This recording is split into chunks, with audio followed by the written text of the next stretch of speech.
Hello everyone, my name is Prince Huang and I am a product manager here at TechExcel. This video is a remake of the webinar presented by our CEO, Dr. Terence Zhou, on TechExcel's latest DevSuite 9.2 release. DevSuite 9.2 is a very significant release in terms of the effort we have put in over the years to deliver a hybrid agile model that is integrated fully with requirements and quality management. We feel really confident about our approach, so today I wanted to share with you not only how to use DevSuite 9.2 with Agile and waterfall processes, but also the benefits of deploying DevSuite in your organization. DevSuite is a suite of tools that covers the application lifecycle management space. Not only does it support Agile projects, but non-Agile waterfall processes as well. DevSuite Multi-Site was first released as part of DevSuite 8.7 and has been in circulation for more than a year and a half. We feel that it's time to promote it even further and let customers know about the benefits of using multi-site, especially at the enterprise level.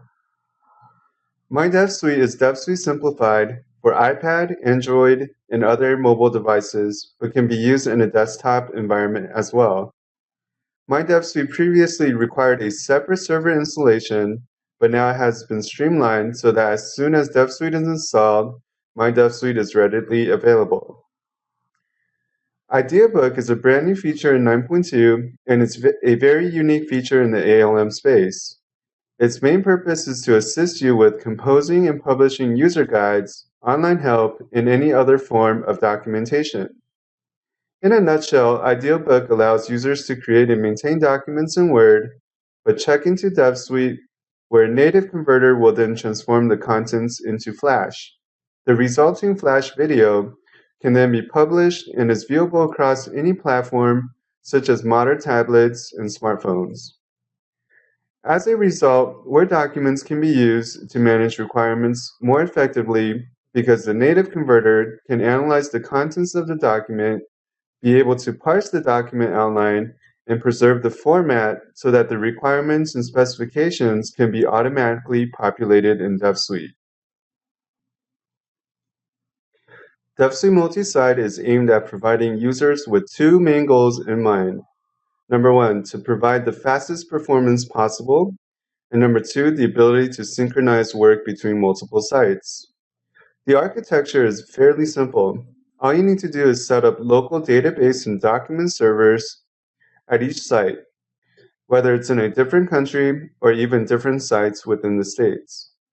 This results in some very significant performance gains, especially if you're on a slow network needing to grab data thousands of miles away. Data synchronization is an added benefit with distributed systems. DevSuite features a sync service to make sure data is constantly in sync across all sites and features sophisticated logic for conflict resolution. As mentioned, my DevSuite features support for iPad and Android tablets and phones. It features a very slick, modern interface for mobile devices, but can also be installed on a workstation in case you prefer the streamlined version of DevSuite versus the full-featured Windows client. Prior to DevSuite 9.2, my DevSuite was not easy to deploy and maintain due to having to install a separate server and configuring it to make it work with an existing DevSuite system. With the new release, my DevSuite can be used right out of the box. Lastly, with my DevSuite, there is data protection in case of unauthorized access. The DevSuite Word add-in mainly allows users to easily auto-populate requirements and specifications with DevSuite. The first way is to manually insert special tags in the sections you want to mark as a specification. The second way is a more automatic approach in which the add-in will parse requirements by the word outline or style. For example, heading 5 can always be used to represent a specification title, and heading 6 to indicate the details of the specification.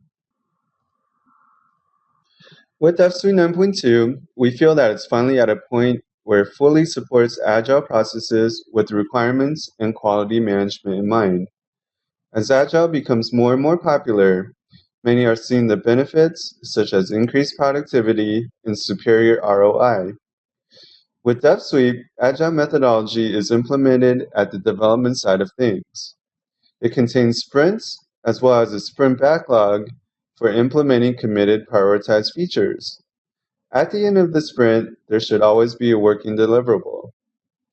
While this works extremely well for smaller projects, there will be two main challenges as projects scale in size. Number one, user stories sometimes are not enough.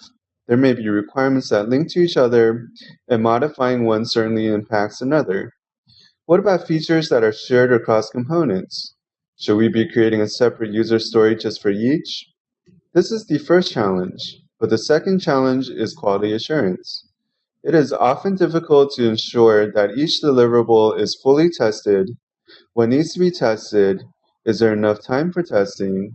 And what about regression testing? These are some of the common questions that DevSuite 9.2 provides a sound solution to.